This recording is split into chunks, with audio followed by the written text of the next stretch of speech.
All right, welcome to today's explainer, everyone. Go ahead and grab a seat, get settled in. I am absolutely thrilled to be your professor today because we are going to explore the hidden, completely invisible forces that dictate, well, almost everything you do. Seriously, we are going to completely flip the way you look at the world around you, your relationships, and even your own mind.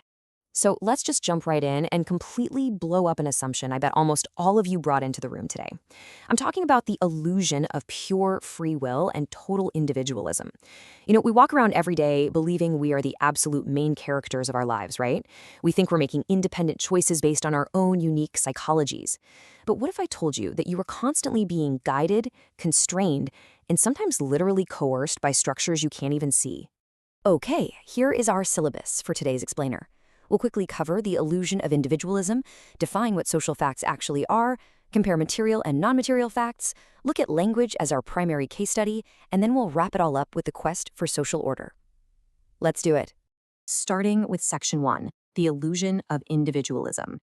We live in a society that tends to attribute absolutely everything to the individual. Your success? That's your grid. Your failure? That's your personal flaw. But Emile Durkheim, who is widely considered the father of modern sociology, he approached human behavior from the exact opposite perspective. He believed the social dimension was the true driver of human phenomena. And to prove it, he dropped an absolute bombshell with his 1897 study on suicide. He hypothesized that if he could link something as intensely, agonizingly private as taking one's own life to broader social causes, well, he would prove the immense power of society, and he actually did. By studying variations in suicide rates across different groups and regions, he found that rates fluctuated based on how integrated people were into their communities.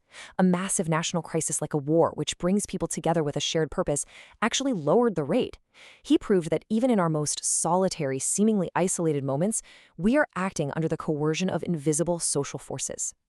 Which brings us to Section 2. What are social facts? If society isn't just a random collection of individuals acting on their own free will, then what exactly is it made of? Well, Durkheim argued that the distinctive subject matter of sociology is the social fact. These are structures, norms, and values that exist outside of us but exert a massive influence over us. They totally exceed our intuitive individual understanding. Think about the massive bureaucracy of this very university, or that deep-seated cultural value placed on getting a college degree. You didn't invent these things, but they are absolutely dictating why you are sitting in this class today. Now, the crucial point here is that you cannot just sit around and philosophize about social facts from the comfort of an armchair. Durkheim laid out 3 strict requirements. First, they have to be treated as things, meaning you have to actually observe them empirically, gathering data from the outside world. Second, they exist externally to the individual. And third, and this is the big one, they exercise coercive power. They constrain us. They aren't internal psychological drives. They are external guardrails that keep us moving in very, very specific directions.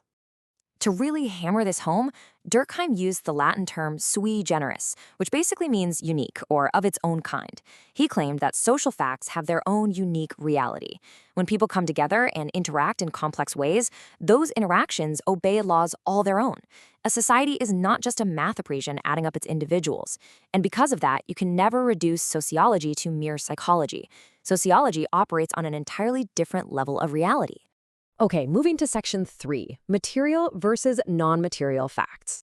To fully grasp how these external forces operate in our daily lives, we kind of need to categorize them. Check out the stark contrast here. On one side, we have material social facts. These are the easily observable things, architectural styles, forms of technology, legal codes, and physical channels of communication. But on the other side, we have non-material social facts. These are the shared norms, the values, and the morality of a culture. And honestly, this was the real heart of Durkheim's sociology.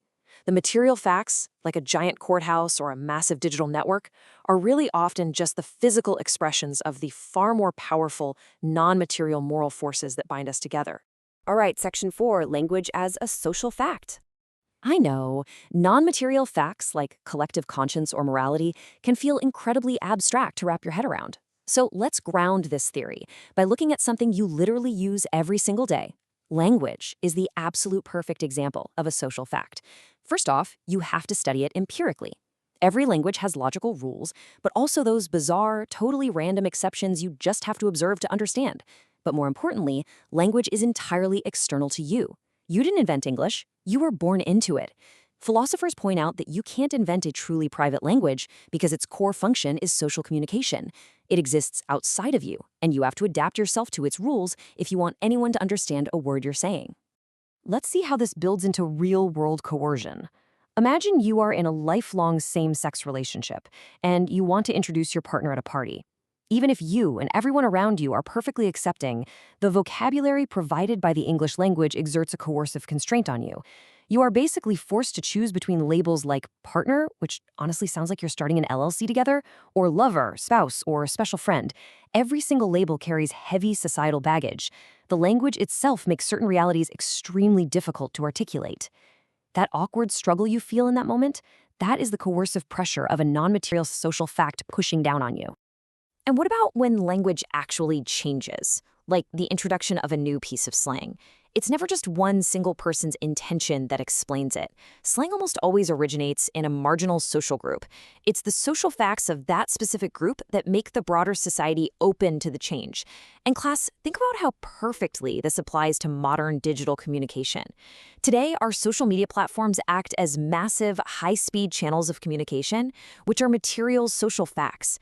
They transmit what Durkheim called social currents, these great, fast-moving waves of enthusiasm or outrage. When a new slang term or a meme goes viral, you aren't just independently choosing to use it in a vacuum. You're being swept up by a highly accelerated digital social current that coerces your online behavior and totally shapes your digital identity. Finally, Section 5, the quest for social order. So why was Durkheim so incredibly obsessed with categorizing all of this? Because his entire sociological project was born out of profound chaos and a deep moral crisis.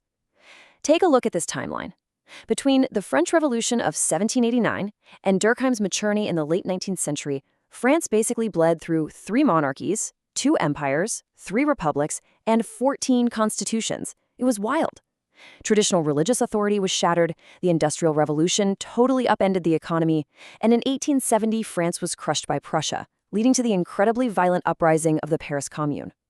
People were terrified. They thought rampant individualism was quite literally tearing society apart. While a lot of early thinkers panicked that the new industrial division of labor was destroying social morality, Durkheim took a step back and scientifically observed the situation. He realized society wasn't dying, it was just transitioning. He noted that older agricultural societies were held together by mechanical solidarity, meaning everyone did the same jobs, had the same experiences, and shared a powerful, singular collective conscience.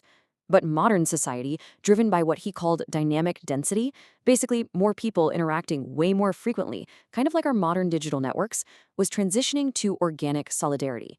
In this new model, we are held together by our very differences. Because we all have highly specialized jobs, we desperately depend on one another's skills to survive, much like the different organs function together in a biological body. Unlike the radicals who were calling for violent revolution or the conservatives who were yearning to rewind the clock back to the Middle Ages, Durkheim was a pragmatic reformer.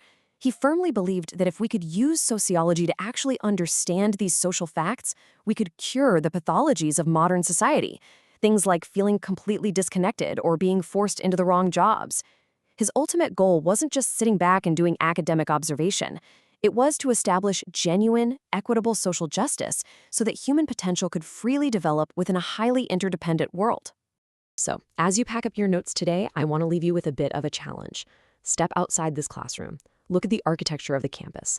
Listen to the slang of your peers. Scroll through your social media feeds and watch those digital social currents flowing in real time. And ask yourself, what invisible social structures are shaping your so-called individual choices right now? Because I promise you, once you start seeing the social facts, you will never look at your own life the exact same way again. Class dismissed, and I'll see you in the next explainer.